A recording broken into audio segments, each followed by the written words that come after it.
I'm Ron Friedmann. I'm a Senior Director Analyst with Gartner.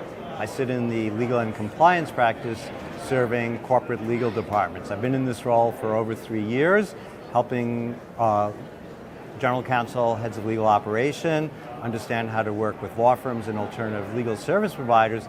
And in the last year, with the explosion of generative AI, I've also developed expertise in generative AI. As an analyst, I am writing for and talking to clients. So one area of research and discussion is how to work better with law firms, how to use alternative providers, which of course GC are familiar with law firms, less familiar with alternative providers, so educating them, walking them through that process. But in the last year, as ChatGPT took the world by storm, I've been talking to general counsel about the promise of generative AI, how they could use it, what are the use cases, and should enterprises have an AI policy? What's the role of the legal department versus compliance versus other stakeholders in the policy side? Before I came to Legalweek, which here we are, the same thing, right? So legal departments are further behind than large law firms. So law firms are revenue and profit centers, and many are investing in generative AI. They have knowledge management and practice support professionals. Legal departments are cost centers, and they have many fewer resources. So I talk to probably 20 clients a month about generative AI, and only a handful have it so far. Many are thinking more, well, how could I use it in the future? Or what should the policy be today? There's a lot of excitement about generative AI among corporate legal departments at all levels. I would say I've been in the legal tech market, depending how you count, for 3 decades, and rarely have lawyers themselves been so excited about the technology, right? There have been the staff who support them who get excited, but now it's the lawyers. So there's a lot of interest, and eventually we think most enterprises will have some type of large language model generative AI system like an OpenAI or an Anthropic Claude or some other large language model from a Google or other provider. In addition, here we are at Legalweek, there are a huge number of legal tech vendors across categories, e-discovery, contract lifecycle management, spend management, that are introducing large language model features, and those will just become part of what the in-house counsel are already using. So absolutely, general counsel and their staff will have access to these tools.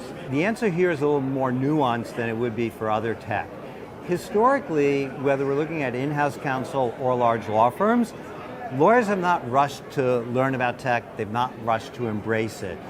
What I'm hearing from formal and informal research I'm doing with both law firms and legal departments is very high interest among lawyers, but to actually get from, okay, let me take a look at it, to I now want to use it day to day, there's a lot of adoption planning and change management required, and that will take more work and effort to get to the regular use, partly because we have to adjust how lawyers work, we have to adjust workflows, work streams to take advantage of the new tools, and that will take time. The first step is to have a large language model, a generative AI tool. That's number one.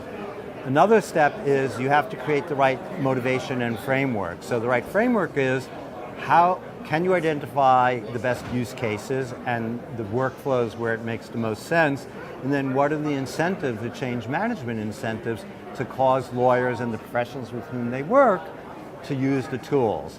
And so there's one GC with whom I work where he is asking his lawyers to come to meetings prepared to talk about how they're using generative AI.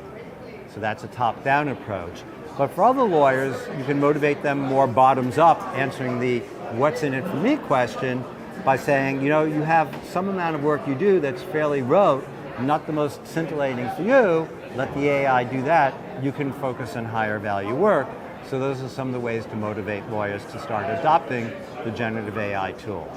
Even today, there's a lot that can go wrong because the models hallucinate, they have bias, there are unsettled issues in IP law, and so there could be copyright violations, for example, and it's possible that the productivity boosts won't be as high as many of us think. That could go wrong, but there's also plenty of upside, right? So it may become, over a 2 to 4 year horizon, much more powerful than we think, with both a combination of conceptual advances in the models, as well as workflow improvements. So it's a mixed bag, but the only way to figure it out is to start using them now. Gartner publishes something called a Predict, where we have expert opinion about what the future will look like. And so we've predicted that over a 4 or 5 year horizon, 20% of the requests that now come to corporate legal departments will be able to be fielded by self-service tools. So that's one change. And then the second change is we'll see a shift of up to 15 percentage points in work moving from law firms into corporate legal departments. The reason is the lawyers in-house will have more time, partly because they've been freed up from some of the work through self-service.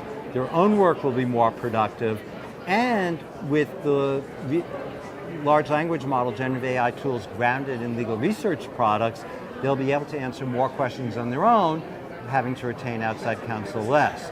So you could see a future where lawyers are working to the top of their license, doing less low-value work, more high-value work, doing more than they had been, using outside counsel less, and providing better service internally. We're recommending to our clients they start now. Even though there are risks, even though the products are maturing, even though things will change, it's a learning curve. Just as the internet was a learning curve and social media was a learning curve and moving to the cloud was a learning curve, learning how to master generative AI, the large language models, all of that requires time and effort, but it'll be worthwhile investment to get to better productivity in the future.